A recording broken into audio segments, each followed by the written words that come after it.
Today we're going to talk about my ELO challenge for rhythm. I made an ELO challenge for technique. It's on my YouTube channel. You can download the tab on my Discord and you will improve your technique immensely if you work on it. And I thought, you know what? I should make one for rhythm. It's very challenging. I think for some people it might even be harder than a technique challenge. And the technique challenge is already very hard. But this is hard because, you know, it's based on the way I play rhythm. And I have a certain way of voicing the chords, of course. So it might not be your way. But if you want to do this challenge, it's basically a challenge to play rhythm like me. And I have a certain style and it might not suit you. Of course, you could use the challenge to your own way. But to participate in the challenge, like with the score and leaderboard, you actually have to do it in my style. It's based on the Only Up video game where you do an obstacle course and every level gets harder and harder. That's basically the idea behind this. It's like every level gets harder and harder until level 10, which is very hard. The first thing I want to do is just play the backing track for you. And then afterwards, I'm going to talk about the actual challenges or the exercises. This is the backing track. And the backing track follows along with a yellow outmark on which bar. And of course, in the description, there is time codes with the exercise. So let's say you want to start exercise 6, you just click here and you can start there. So let's just play one time through it. It's 2 minutes 47. Most of it is just a bass, of course, because that's the challenge. You're playing rhythm with the bass. There's no click, it's only bass, and you have to stay in time with the bass that plays sometimes in 2, sometimes in 4. So let's get started. The first challenge is basically just minor string. Easy, right? So this is what it sounds like.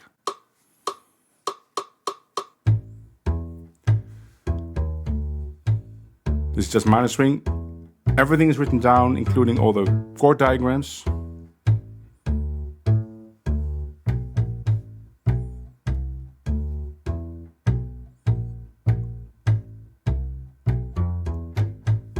And then we get rhythm changes in B flat.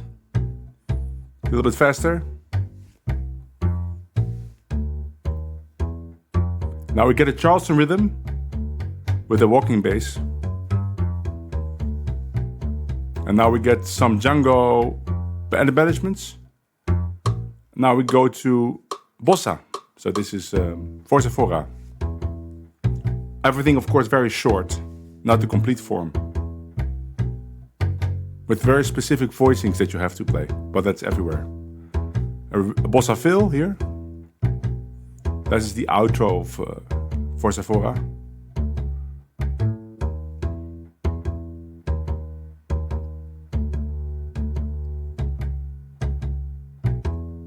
Now we get a Bolero on the chords of Hungary.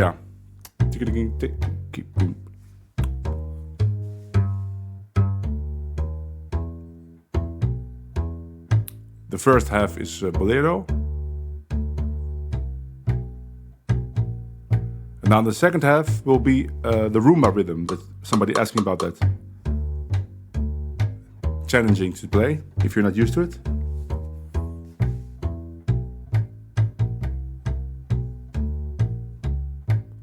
Now is a break, and now we get just very short ballad.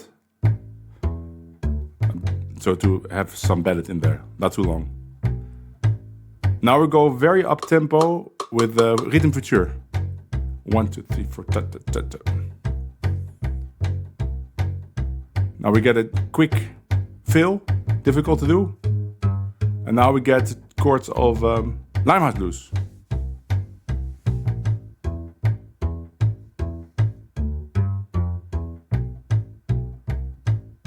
And now we get rhythm guitar on the backing track, and you have to play some solo stuff, chords.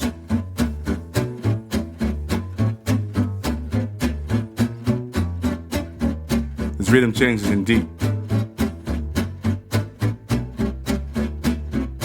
And then ending.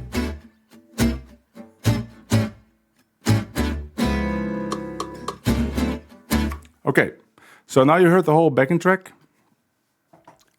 Unfortunately, I cannot play with the backing track on YouTube because then there will be a delay on the microphone compared to the backing track on YouTube, and it sounds like I'm a beat behind. So I made that mistake once. I can't do that. So unfortunately, when I demonstrate, I have to play with a Bluetooth speaker directly into the microphone. It doesn't sound that great, especially since it's only bass. So I'm not even sure you can really hear it, but we'll try. But before we do that, let's just do a walkthrough of all the exercises. So let's switch to the tab, or tab, it's not tab, it's chord diagrams. The first exercise, exercise 1, is basically minor string, but with very specific voicings, and you have to play all these voicings. Now, I won't be too strict if you make tiny differences. For instance, when I play A minor 6, it's a 3-note voicing, right? So the first chord, it says 5th fret and then mute, and then 4, 5. So that's the way I play A minor 6. So even though my hand is clear across the strings like this, I only focus on the lowest 4 strings. But one is muted, so it's lowest 3 strings, right? And when I play D7, the only difference is then my second finger would hit 2 strings like this. If you not play that D on D7, it's not a big problem. It's just the way I play it. I like a full chord in D7. And for A minor, I mute that string.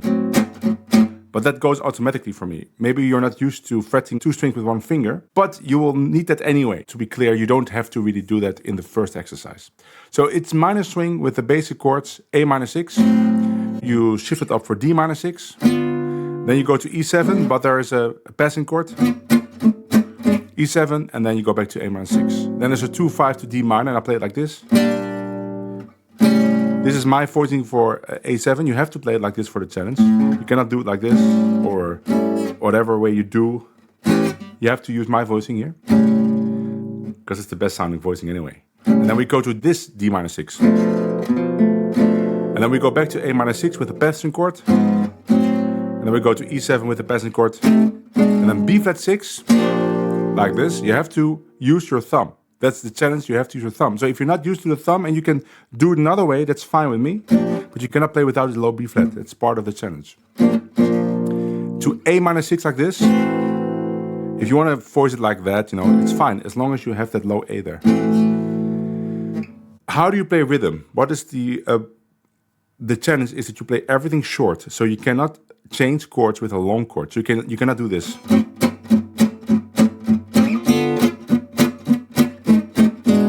Everything has to be short. So as soon as you play a long chord, you have to stop and you have to start again. So this challenge will be a little bit different from the technique challenge because it's very long and I don't want a bunch of submissions of people just making mistakes all the time and going on. As soon as you play a long chord, you failed and you have to start over. So let me play the first exercise without backing first, slowly, and then I'll do it with the backing track. So there's a first chord at E7. It's like 1, 2, 3. 1, 2, 3. So 1, 2, 3. Let's do it with metronome. You have to play as short as possible, as dry as possible. That's part of the challenge. So there's not. No, it's very short. That's just my style of rhythm, and that's part of this challenge. The tempo is 200, but let's do 170.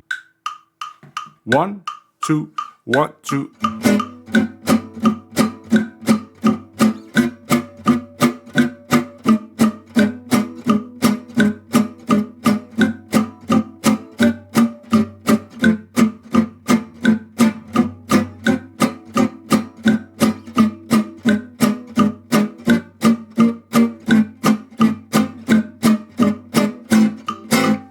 That's the whole thing. Another important thing is that you have to give accents on the 2 and 4 by just having a little bit more sweep in the right hand. So if you've never played Gypsy Jazz Rhythm before, I made a couple of tutorials on. Link a tutorial in the description, so that you can always watch that. But notice how short and how dry it is. And I was playing very loudly now, but you can actually just play much lighter.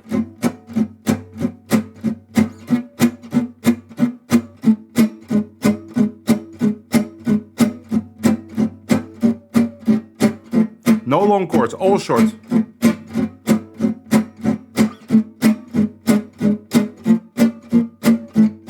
Oh yeah, and I don't care if you do an upstroke or not. So you can do only downstrokes. As long as you have a consistent 2 and 4 accent. Or you can do upstrokes.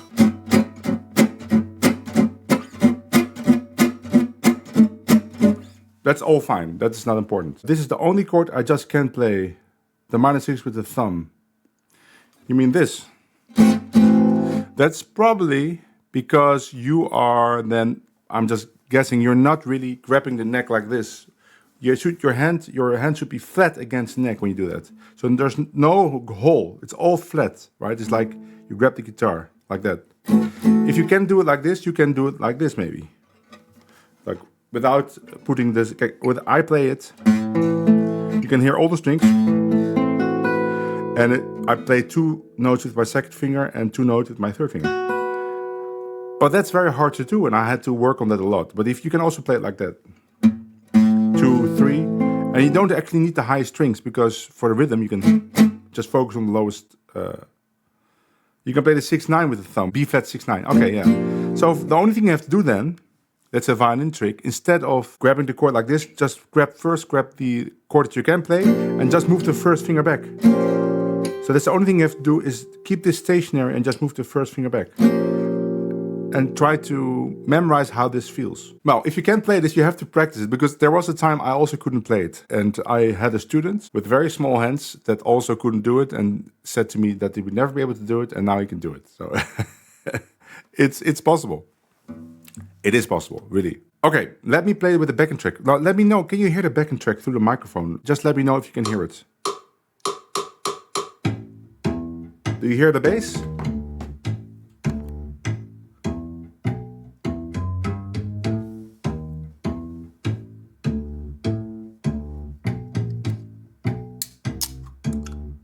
Okay, good.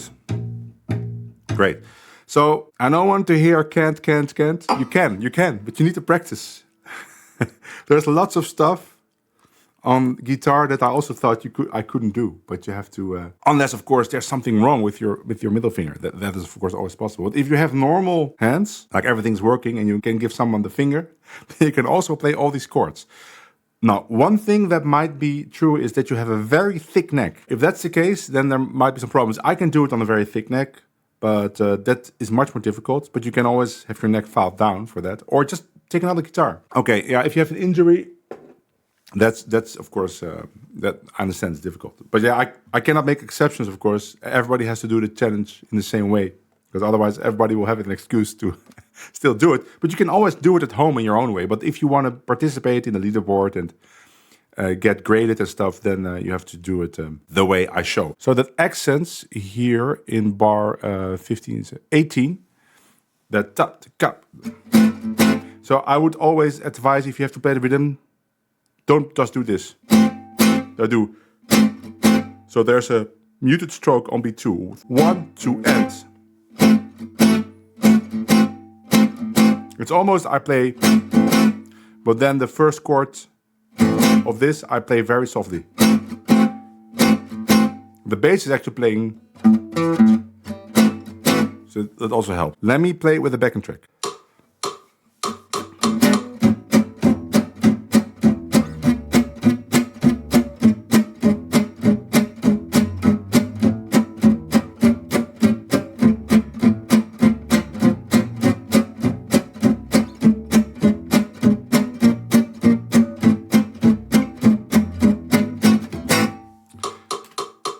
Yes. So notice no long chords anywhere. You cannot play any long chords. Everything has to be short. Okay, let's go to the second exercise. So the second exercise is rhythm changes in B flat. It's a little bit faster. You will hear 4 clicks, and then this will start. And the chords are B flat 6, B diminished, C minor 7, C sharp diminished. And I always focus on the lowest 4 strings. You never hear the B string when I play rhythm. D minor, G7, C minor, F7, B flat 6, B flat 7, E flat 6, E diminished, and I play E diminished. When I play rhythm, I play this B flat with the thumb. You have to do that. So, and then B flat, F, B flat, and then we go to the bridge. So, but that's exercise 3. So slowly, this will sound like this: 3, 4.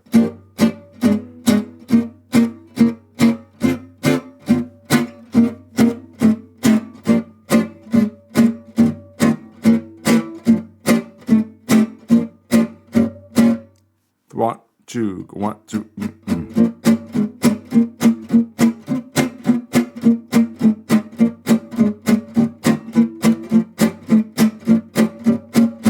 Like that. Let me play that with the backing track.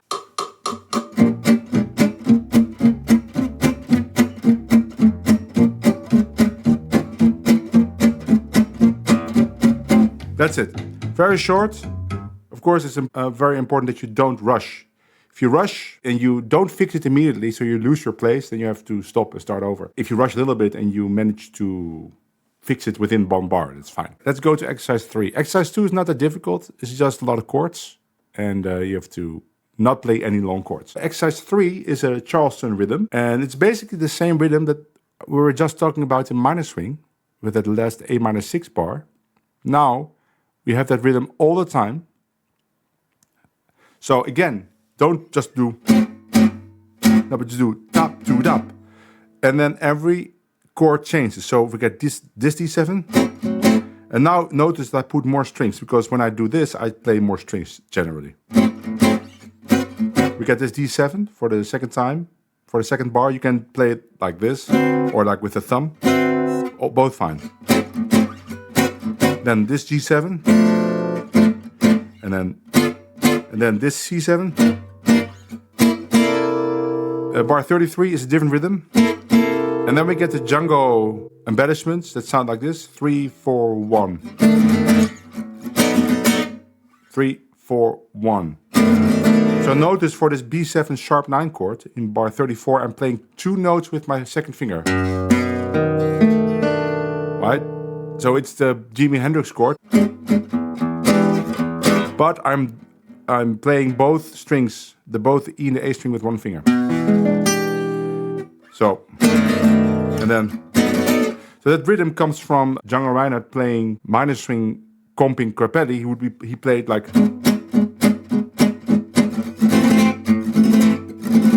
So that's that rhythm, but twice. Let me play the whole thing slowly. 1, 2, 3, 4.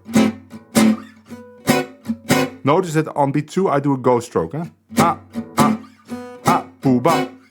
1, 2, 3, ah.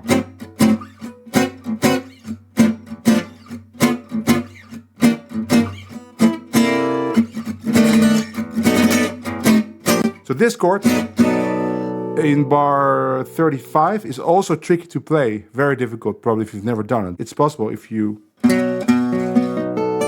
It's a thumb, 2, 2, 1, 4, 4.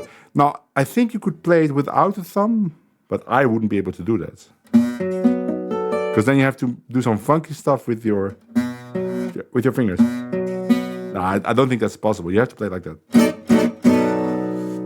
Let me play with the backing track. And I'll start exercise 2. So you have an overview of how the exercises flow into each other.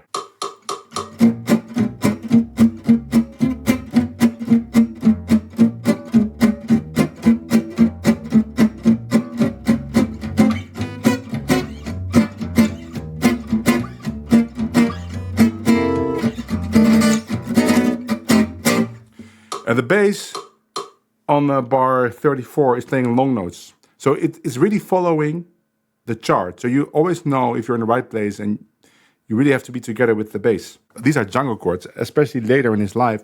He was playing all of these chords behind Grappelli in the Rome sessions. He had a really injury in his hand. So imagine if he could do it in some way, then we can all do it. I knew this was going to happen. I would show these chords. People say, I can't play those chords. Trust me, I had a student with really small hands that also said that, and was able, after 2 years of practicing, to do it. So it is possible. And they sound great, so I still recommend trying it. Okay, let's go to the bossa. So this is the chords of Forza 4, and the goal is to sound like Nusche. There's many ways to play bossa, but you have to play it for this challenge, you have to play it like Nusche. So I'm gonna explain how you play bossa like Nusche. First, let me go through the chords. So it's E minor 7 to E minor 6, A minor 7 to A minor 7 9 to just normal A minor 7. That's a thing that Nusche does a lot, and you get this.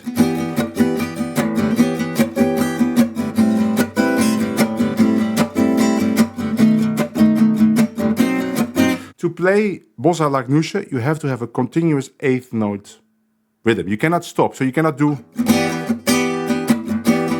No, you have to. When you change chords, you change on beat 1, like this. So my first E minor 6 is really on the beat, so don't do. Right, you don't want to do that. That's only when chords change in the middle of the bar, but that's not in the challenge. So always on the beat. So how do you change then from one chord to another chord if you have to change on the beat? For example, from E minor 6, there would be a gap there. So what you do is you play open strings. So very slowly it would sound like this.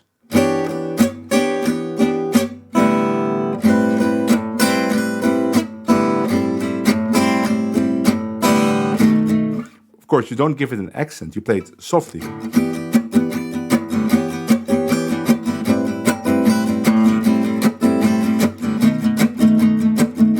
Like that. And then you give an accent on 2 and 4. So slowly.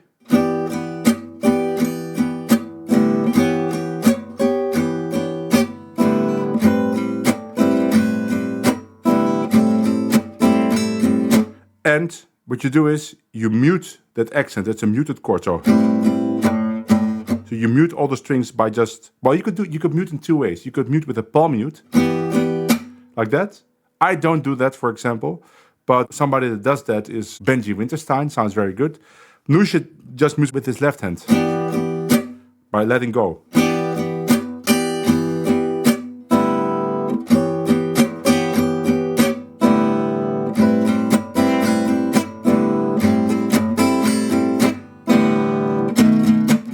Now we get this B7 flat 9 that Noesje really likes. And now we get E7 9. And when I play E7 9, I don't play the E. I play B. So I mute the A string. That's really weird, but it doesn't sound nice if you play. There's too many notes in this chord and the low end to make it sound nice in the bossa. You want some distance there, so that's why. Then we get, that's the Josh K. Josh K is a rhythm guitar player from New York, great rhythm guitar player. I think he might have the best bossa rhythm in the world. That's a Josh K embellishment. Sounds like this, bar 45. So, down, up, down, down. Let me play the whole thing.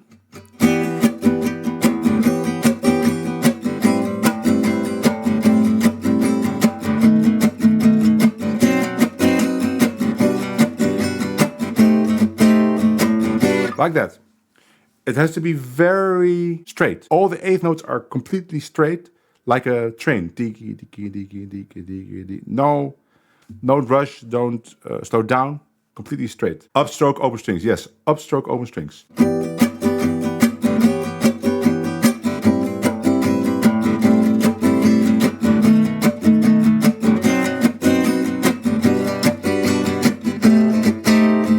And now we get something challenging, I think. Well, everything is challenging, but we get the outro of Forza. Now, the first 4 bars are easy. It's just E minor, D sharp augmented, or E minor major 7 with D sharp in the bass. That's the same. E minor 7 with a D in the bass, or G6, but without the bass. C sharp half diminished. Easy.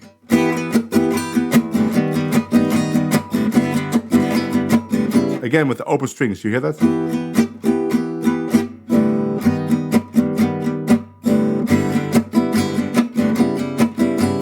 But now we get something challenging. It's the way that Noesje actually plays it. He plays it like this.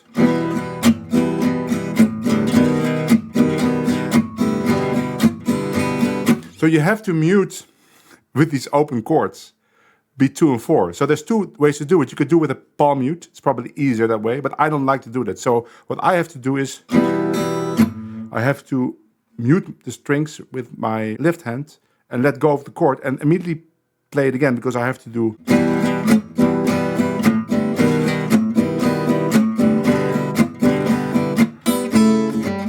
And then we get this A. This is what Noesje plays. A with C sharp in the bass. Difficult to play if you've never played that. You could also actually play that like this. But play it like it says in the tab. And now we get another very difficult chord. You have to do some really weird stuff with your fingers here. It's a open string, 1, 2, 1, 2, 2, 4, 3. Let me play this whole thing with a backing track. I can see a lot of people struggling here with the bossa to make it sound good. And you have to be a little bit reasonable about it. You can only go to the next exercise. I mean, you can do whatever you want. But if you want to make a video of yourself and apply for the leaderboard, you cannot go to the next exercise until you've mastered the current exercise. So if you think your bossa rhythm sucks, then don't go past it. I mean, you could go past it to practice, but for a video, then stop there and just get the ELO score. So you get a rating until there. It's so long. I don't want to get like hundreds of submissions of people just rushing through everything. Try to be very serious about it if you make a video. With the technique, it's different because it's so difficult and it's so short. That's fine. But for the rhythm thing, I can see a lot of people just playing like, no, you have to be very strict with yourself. Okay, let me play the bossa exercise. That's exercise 4. Here we go.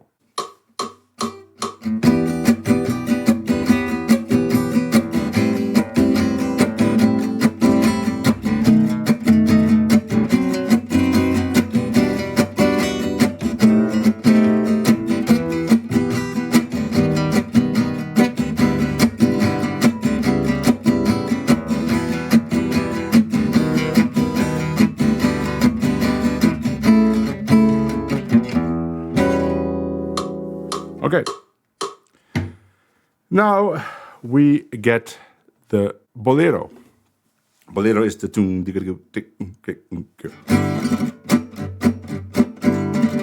So if you have trouble with tremolo, this will be difficult.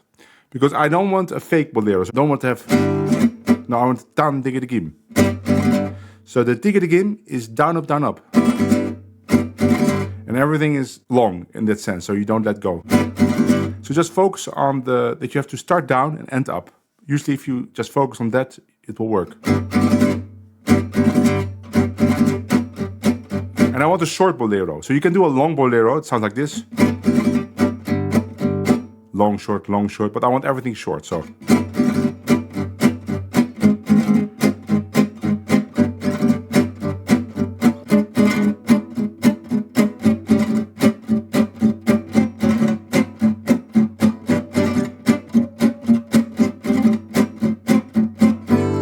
That's all, so it's just 8 bars.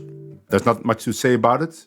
Just short, and then the triplet long, short, and then everything short.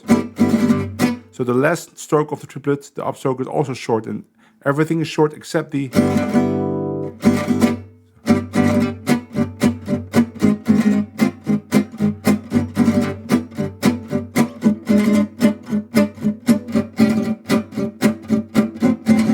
And the triplet starts. It's a 16th note triplet starting on the second 8th note. 3, 4, 1 tiggity gum. Tum tiggity 2. So that upstroke is on the 2.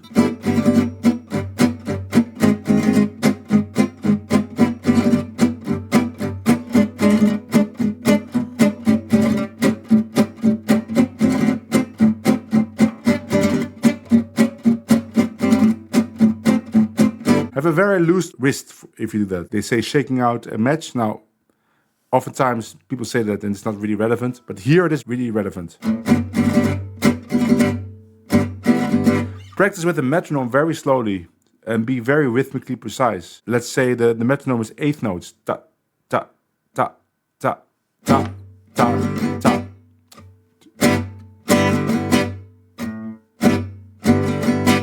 But not heavy strokes, very light. And that to ta is a little bit low, high, low, high. Little bit. So the low means that I hit the lowest 2 strings, and high means that I hit maybe 4 strings, maybe including the low strings, but there's more weight on the high strings. Low, high, low, high.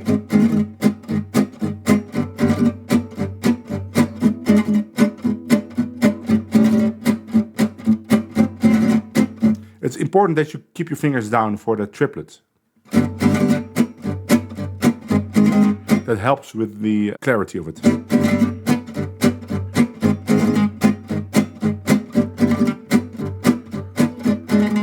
Let me play with the backing track.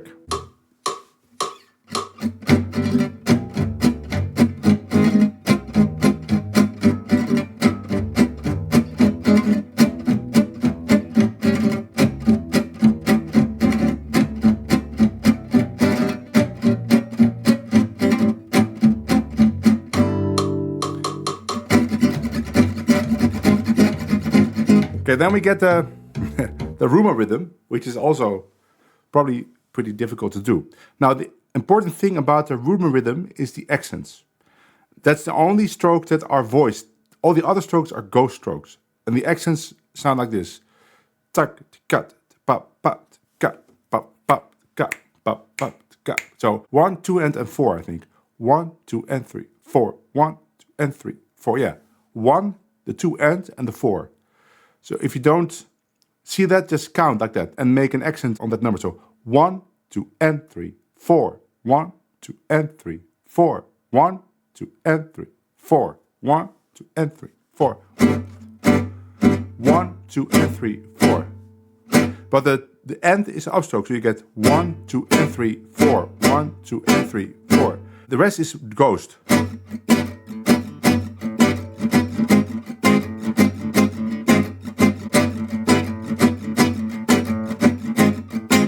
Yeah, probably 8th note, right.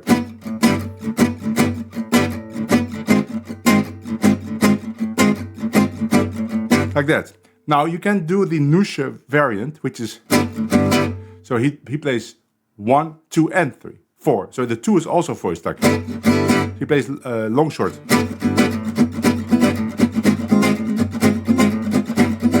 I'm happy with both. So you can do the all short, that's like Johnny Rosenberg. Like most people, Johnny Rosenberg, Benji Winterstein, Dennis Chang, who else is a famous rhythm guitar player? Hono, what's the guy from Paris? Got his name. But they all play short, but Nusche does the long short one. When I really play this rhythm in a jam or something, or in a concert, I like to interchange between the two, right? So I would maybe start all short.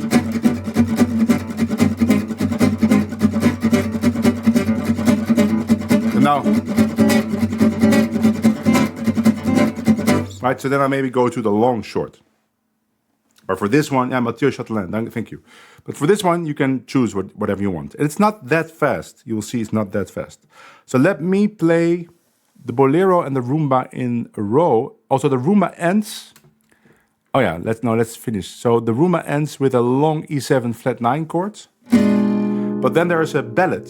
And for the ballad, it's a ballad with long strokes. You have a ballad with short strokes like this. But we already did that more or less with the normal rhythm. So I want long, like. So it's really long, but there's a small gap between the chords.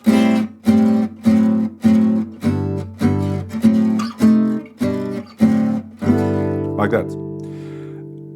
Let me play the whole thing. So I'm gonna play the Bolero to the Rumba, ending with the ballad.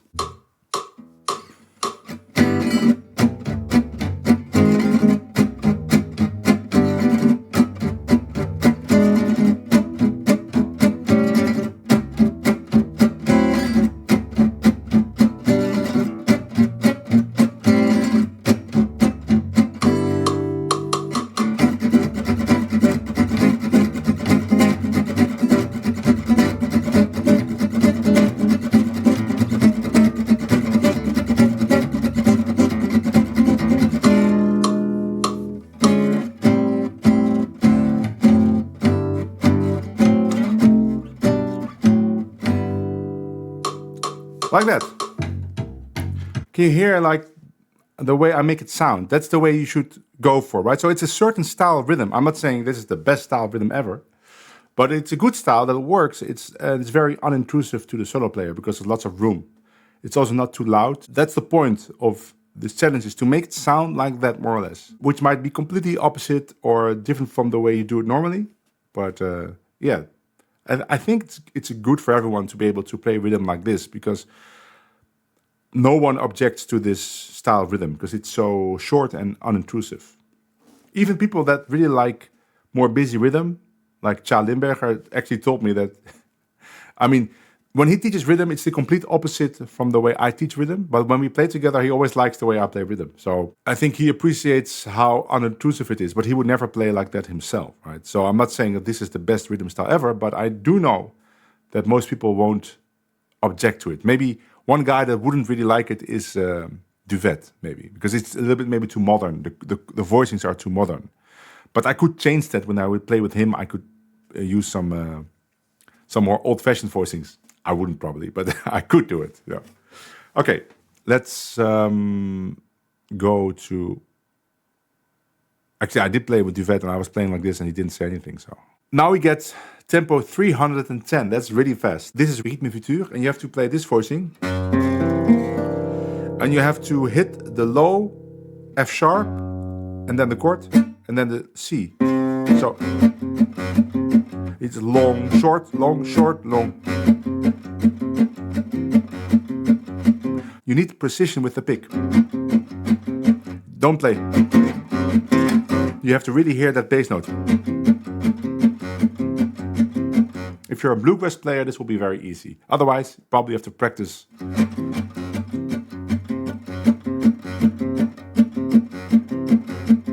And then we get the next part is G7, A flat 7. Everything short, no long chords. Now we get this fill. Down, up, down. Slowly.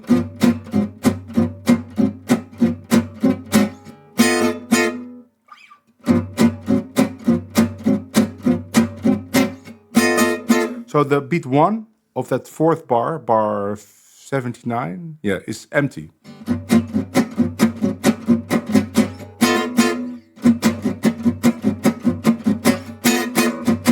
And then we go on.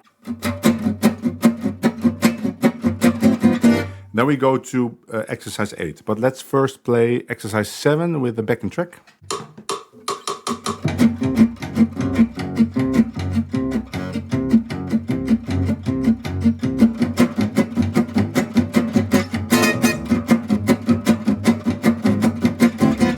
Yeah, like that. Very fast. If you've not used to it, and everything has to be short. You cannot play any long chords, except for here. So at the end of 7, you see that D7, D flat 7, it's a note with a line. That means long. So you do. So those 3 chords are long. And then immediately short. So again, long, G7, G sharp 7, A7. You have to use this voicing. Remember, you cannot play any other way. You have to use my way. And short again.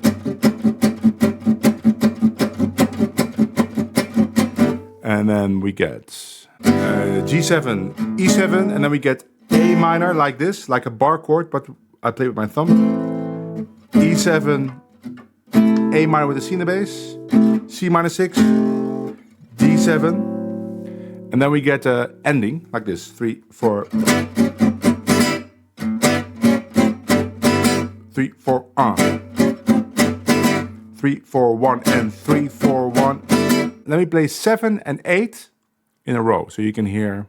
If you're not used to playing this tempo, this will be hard. To keep everything short, especially.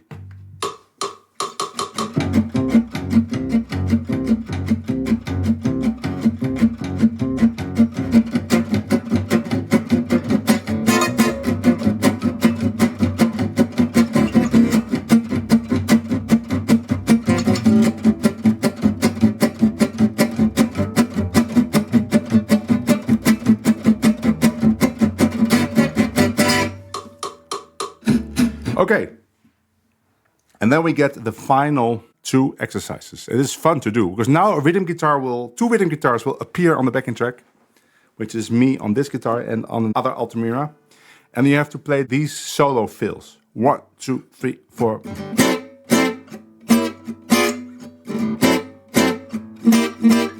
A couple of things. So this voicing, I play it like this. 1, 2. So I play the top 2 strings with my 3rd finger, and then I actually bar my 1st finger from the F sharp down. Then I put my 3rd finger down for these 2 notes. And I put my 2nd finger round on top to play this C. That's how I play it. That's how Django played it. That's how Angelo de Bar plays it. But Stogolo, for example, and Birelli and most, they play it like this. So they play an A minor 6 arpeggio chord, or you could say it's F sharp half diminished. And then you flatten your pinky. But you see, I cannot flatten my pinky. I've never been able to do that. Maybe that's because of violin. So I cannot really do that. So that's why I play like this. But you can also play maybe like this. But don't skip strings. So I have to hear all these notes. So let's go back to the tab. The rhythm is like this. 3, 4, But here's the thing. When the note is on the beat, you have to play a short muted upstroke in front of it. So we get...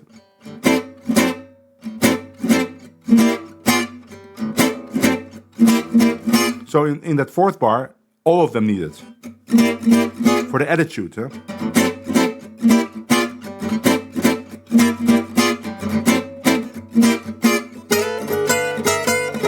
So that's the typical Stochelo thing.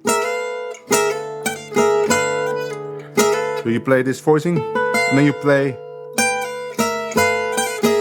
so down, up, pull off, down, down. It sounds like I'm playing something very difficult, but it's not difficult. I think it's actually a Django thing, but I learned it from Stochelo. I learned it from the Roseburg Academy.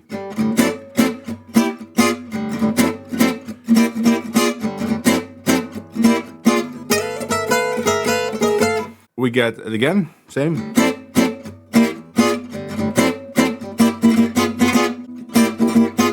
Don't rush those 16th notes.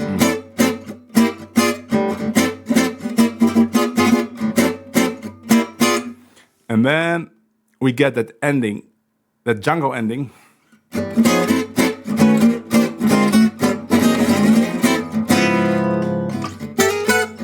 That is difficult to do if you're not used to it. So I play down, up, down, down, up, down, down, up, down. So it says just single notes, but you have to just take the first voicing and play it on every note. Down, up, down, down, up, down, down, up, down, and then up, down, up, down, up, down, up, down. But that final lick doesn't have to be very precise. As long as you start here and end there. And you just slide. Don't rush. Play this voicing. And then, very important that you play it rhythmically correct. So swinging, not rushing.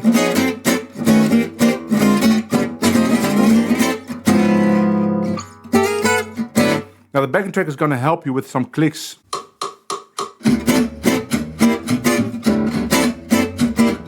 Sorry.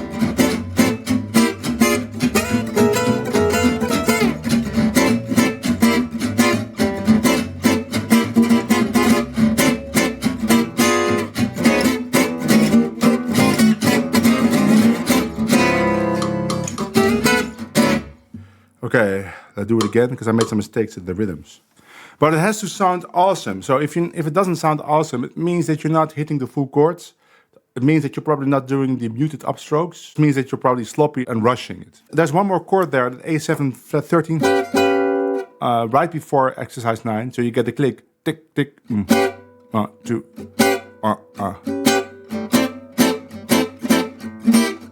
Let me do it one more time.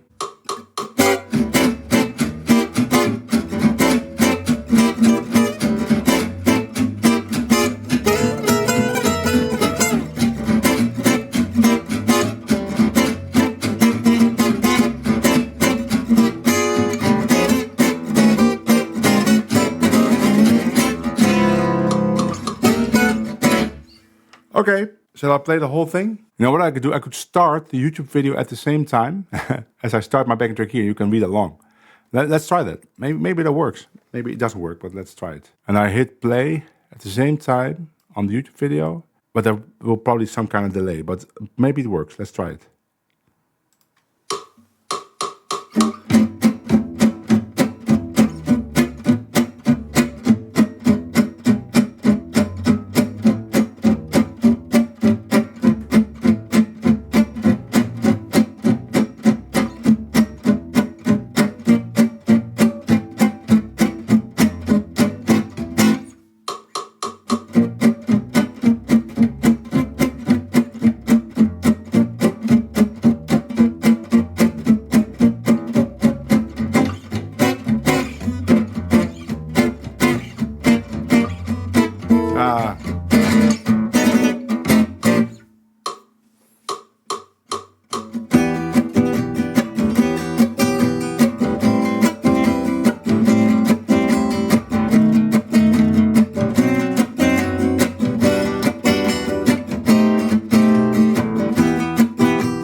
That's it. It's a lot of fun to do it.